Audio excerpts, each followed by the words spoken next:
走进练唱室，悦耳的歌声相互唱和。吕景明老师带团将近20年，悠扬的旋律源自他的童年记忆。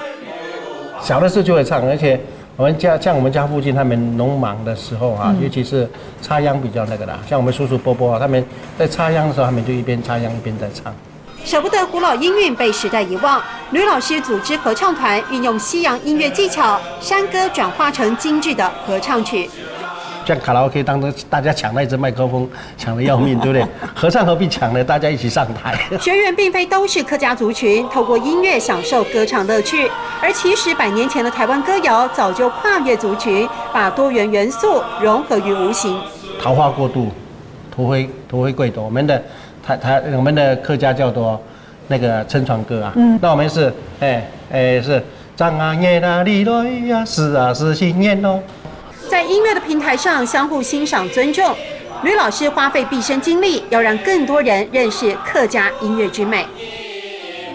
你做得很好，客家话怎么说？